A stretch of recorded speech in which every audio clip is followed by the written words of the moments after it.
చూడన్నా ఏటన్నా ఏమనము అన్నా అన్నా నేను నిన్ను కళ్ళలో పెట్టుకొని చూసుకుంటే వాళ్ళు ఎవరో నిన్ను కళ్ళు మీద మింగినారన్నా. నాకు ముద్దగడ మింగడం లేదన్నా. ఈ కళ్ళు వద్దు, నాకు ఈ కళ్ళే వద్దు నా జగనన్నా. నిన్ను కళ్ళలో పెట్టుకున్నా.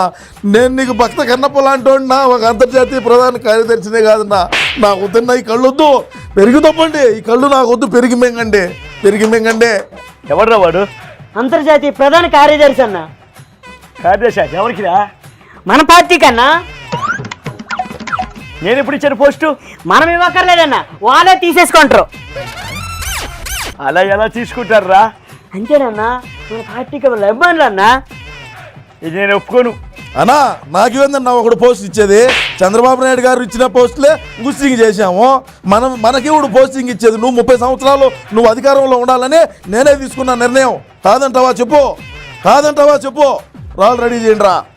వీడికి కొంచెం పువ్వుల్ని అమ్మాయిల్ని చూపించండి రా, మరీ వైలెంట్గా ఉన్నాడు. వాళ్ళ అభిమానులు అన్నా, వాళ్ళతో ఆర్గ్యూ చేయొద్దు. ప్రేమ వస్తే రాళ్ళతో కొట్టుకుంటారు, కోపం వస్తే మనల్ని రాళ్ళతో కొట్టేస్తారు. అలా పోస్ట్ ఇచ్చినప్పుడు మనకి తెలిస్తే ఏదో కొంత అమౌంట్ పార్టీ ఫండ్కి వస్తుంది కదా, అది చిన్న హోపు. అసలు ఇంత పిచ్చిగా ఇలా ఉన్నావు, ఇంత త్యాగం చేస్తున్నావు, అసలు నీ అజెండా ఏంటో చెప్పరా? నా ఎజెండా ఏంటంటే, కాదు నా జగనన్న, మనం ఏ విధంగా మనం చేసేది ఎంత పెద్ద పనులు చేస్తామో తెలియదు నీకు. నాయన్ని అడ్డం పెట్టుకొని లక్షల కోట్ల రూపాయలు లూటీ చేశాము.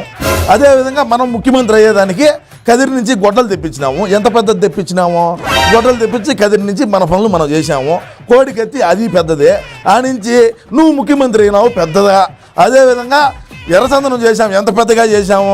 ఇసుక స్మగ్లింగ్ ఏ విధంగా చేశాము, మైనింగ్లు ఎంత పెద్దగా చేశాము. అదేవిధంగా చూస్తే డ్రగ్స్ ఏ విధంగా చేశాము పెద్దగా. అదేవిధంగా గంజాయి ఎంత పెద్దగా చేశాము. ఇన్ని పెద్దవి చేసినప్పుడు అవినీతి ఎంత పెద్దగా చేశాము. ఇన్ని పెద్దవి చేసినప్పుడు ఒకలో రాయి ఏందన్నా ఇంత చిన్నదా, ఆ రాయి కూడా ఇంత పెద్దది ఏంటంటే మనం 30 సంవత్సరాల పాటు అధికారంలో ఉండుందుము. అలా చేస్తే నేను పోతాను కదరా. బొక్కలో పెద్ద రాయి పడితే పడింది, నా పోతే ప్రాణాలు పోతాయి.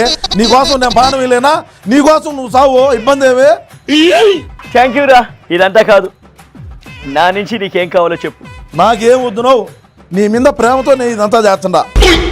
నాకేం వద్దు. సజ్జలా వచ్చినాడు, ఏది ఒక సంచెత్తుకొని చెత్త అని కూర్చా. ఏదో ఒకటి అడగాలి, నువ్వు అది చెప్పు. నువ్వు నన్ను ఇంతలా అడుగుతున్నావు కాబట్టి నన్ను ఉంచుకో అన్నా, నన్ను ఉంచుకో అన్నా. నువ్వు చాలా కంట్రీలో ఉన్నావు బేటా. అది అంబటి పని, తర్వాత గోరెట్ల మాధవ్ పనిరా, అది నా పని కాదు. నాకేమో తెలిసినా వాళ్ళవి బయటపడినాయి కాబట్టి లీకులు అది తెలిసింది. నీది బయటపడలా, నాకేమో తెలుసో. నేను నిన్ను ఉంచుకోవడం కాదు, నువ్వే నన్ను ఉంచుకో. ఉంచుకున్నోడికి ఏమి ఇవ్వాలనో తెలుసా అన్న? సాక్షి పేపర్ ఇవ్వాలన్నా, సాక్షి పేపర్లో వాటా ఇవ్వాలా, భారతీయ సిమెంట్లో వాటా ఇవ్వాలా, కారు ఇవ్వాలా, బంగ్లా ఇవ్వాలా, పొలాలు ఇవ్వాలా, అన్నీ ఇవ్వాలన్నా. ఇచ్చితేనే చివరిగా సీఎం సీటు కూడా ఇవ్వాల్సి వస్తుందన్నా. అవన్నీ ఇస్తే మా చెల్లిలే ఉండేది కదరా ఇంట్లో, వాళ్ళు ఎందుకు వెళ్ళిపోతారు? మనం ఇచ్చే రకం కాదురా, తీసుకునే రకమే. ఇందుకే అన్న నువ్వంటే నాకు ఇష్టము. సీఎం సీటు కోసము నువ్వు ఎంత చీపుగానే దిగదారుతావు. అబ్బా ఎంత చీపుగా చేసావంటే అంత చీపు అయిపోతావు. నువ్వు ఒక పెద్ద లఫూటు, అందుకే నువ్వంటే నాకు ఇష్టం.